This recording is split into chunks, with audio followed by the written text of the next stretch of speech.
Hi, I'm Amanda Morrall, Personal Finance Editor with Interest.co.nz, and this is another one of our double shot interviews. I'm joined today by Sam Stanley. He's the Head of Business Strategy and Sales for the NZX. Welcome, Sam. Thanks, Amanda. So last week, or a couple of weeks back, we talked to another guest about exchange-traded funds in the US and how fund managers here in New Zealand incorporate them into their portfolios. But in New Zealand, we have our own exchange-traded fund that's run through the stock exchange. So we're going to talk to Sam about how that works, how many investors are in it, some of the fees around that. So tell me, let's go back in time here. When did you get the ETF started up on the NZX? The first ETF, Amanda, was 1996, and that was a product called TENS, which is still one of our most popular ETFs. It's basically around the top 10 capitalised companies on the NZX. Okay, so right now you've branched out since then. How many different portfolios do we have on the? So we, beyond the TENS, we have one called MIDS, which is the mid-cap New Zealand stocks. There's about 33 of those. Yep. And we also have the FONS, which is the NZX 50 portfolio, so there's 50 stocks in there. Okay. We've also branched out into Australia. We have one called Mozzie, which is the mid-cap Australian stocks on the ASX, and also Aussie, which is the top 20 stocks on the ASX. Okay. It's very popular. So these are popular, they're particularly popular in North America and other markets because you pay very, very low fees. Here, I understand we're not quite so lucky because of the scale of the market. So how much typically is an investor paying on an annual basis for that fee? What's the basis point? Well, the basis fees range between 0.6% and 0.75. Okay. So we've got three products that are 0.6 and two that are 0.75. Right.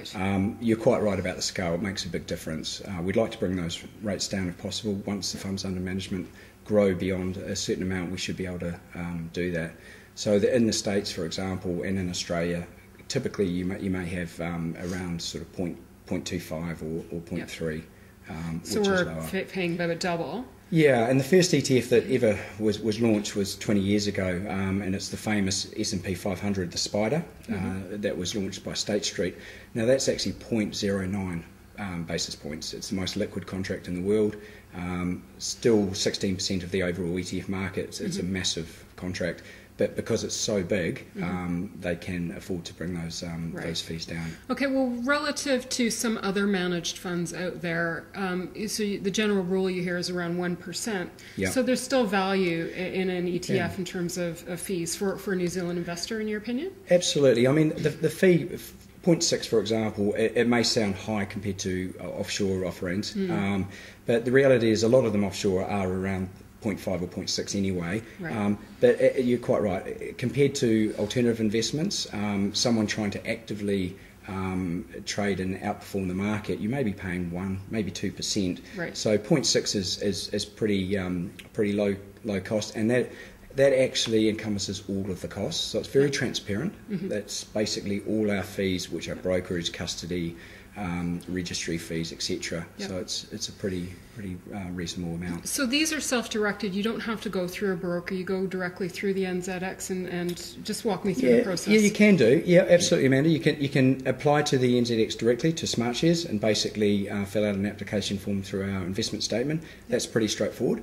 You can also buy them via your financial advisor or your broker as well. Right. So they are very easy to get involved with. The minimum amount is 1,500 New Zealand dollars. Okay. And basically we have something called a regular savings plan, which is as little as $50 a month. Yep. No brokerage on that. So, and also the other part of that is once you've actually invested in one of the ETF funds, you can actually put lump sums in there for no additional fees as well. Right. So they are actually a very cost-effective model to invest. I guess the advantage in using a broker or a financial advisor is you're going to get that extra level of advice. Yes.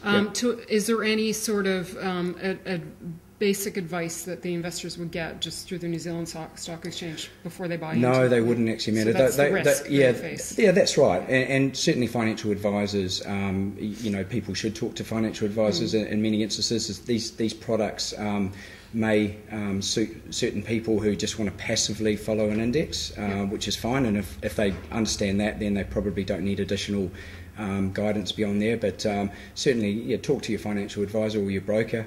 Absolutely, they're supporters of the market. We're supporters of brokers. They're members of our exchange, and if they are providing that service, then great. So relative to some of the other markets internationally, the New Zealand stock market has done quite well. Yes. So let's talk about performance with some of these ETFs. How have they fared? Yeah, well, they've had a pretty good year overall, particularly the New Zealand ones, more so than the Australian offerings. They're up around between 5-6%, I think, probably around the 6 mark. Yep. So as we track the index, the performance is pretty much backed on the basis of those underlying indexes, and the correlation between either the 10s, the mid caps, 30-odd stocks, and the 50 is pretty close. Yep. So you would be looking at a very similar performance there.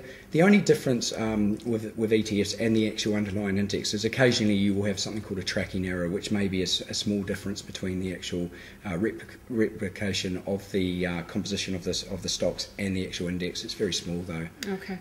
And how are they structured tax-wise? Can you get them in the form of a pie, or is that something you? They are pie, yeah, absolutely. So again, they're cost-effective from that perspective. The only thing about the offshore offerings is you will have to look at the potential tax implications on those, and you've got currency. Some of the ETFs offshore are overlaid with currency hedges, not all of them. So you would want to look at that if you decided that our ETFs went for you and you wanted to go offshore, then you want to make sure that you look into currency also. Right. And how popular are they with New Zealand investors? How much money? Well, not as popular as we would like, actually, Amanda. They are gaining a lot more sort of profile in recent months. Actually, it's been quite amazing. It's almost like a bit of a catchphrase out there at the moment. So that's fantastic. We need that. We need that profile and that exposure. We've got 14,000 unit holders. We would like to have a lot more. We believe that these are fantastic products, and they suit the New Zealand market very well.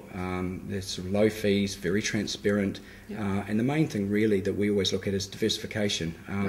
They're safe in many ways because the index can go up and down, of course, and it can certainly go down, but it's a lot less risky than buying single stocks and sort of just taking a bit of a view on a particular company, which may not work out that well. Right, and that's their second most popular advantage beyond fees that you hear about is diversification. Absolutely, it should always be something I think that investors should look at, is that diversification. It does spread that risk across a whole basket of stocks. Right.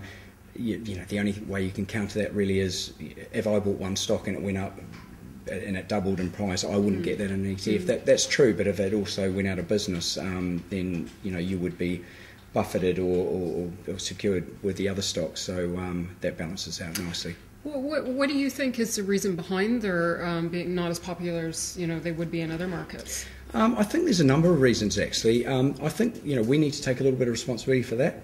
Potentially they haven't been as promoted as well as they should have been, and I'm really trying to change that and get the word out there.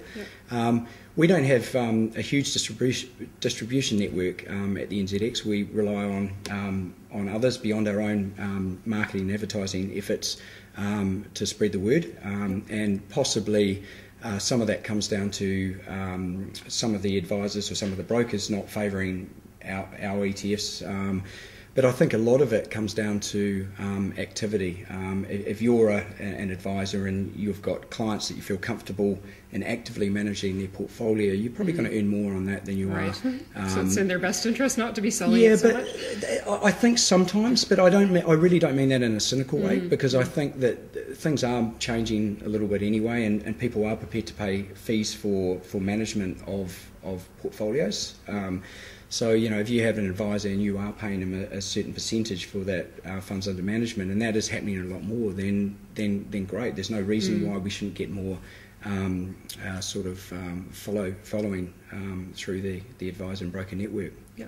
And just before we came on camera, you said there's a couple other types of funds that you're looking at launching soon. Can you just elaborate on those for us? Yeah, absolutely. I can't tell you exactly which ones because, to be honest, we haven't decided. Okay. But we are certainly looking at offering more, I wouldn't say more interesting products, but we think that potentially some of the lethargy and the investment activity and the products is the fact that people are looking for something else. And so we're looking at a commodity ETF, potentially. That may even be a gold ETF. Yep. We're looking at a fixed income or a bond future ETF. And we're also looking at an Asian income ETF, which will provide a nice high yield, and a global equity ETF. Okay. So beyond just Australia, more along the lines of a MSCI type product, which we think is sort of lacking, and is one of the things that lacks in our offering. So watch this space. We think that there's some great products, hopefully, to bring to market, reasonably soon. Okay, for anybody who wants to read more, learn more about ETFs, is there any resources on your website, or where would you direct them to? Yeah, absolutely. I mean, smartshares.co.nz is a good source of information, and certainly don't feel hesitant in actually ringing the stock exchange and talking to someone in Smartshares. They should be able to help you out in that way. Okay. But also talk to your broker. And talk to your advisor, because they will have your best interests at heart, and they should be able to point you in the direction of our ETFs. Okay, excellent. Well, we'll have to get you back in when you launch those additional products. No, look forward to it. That. Sam Stanley is the head of business strategy and sales for the New Zealand Stock Exchange. I'm Amanda Morrall, personal finance editor with interest.co.nz, and this has been another one of our double shot interviews.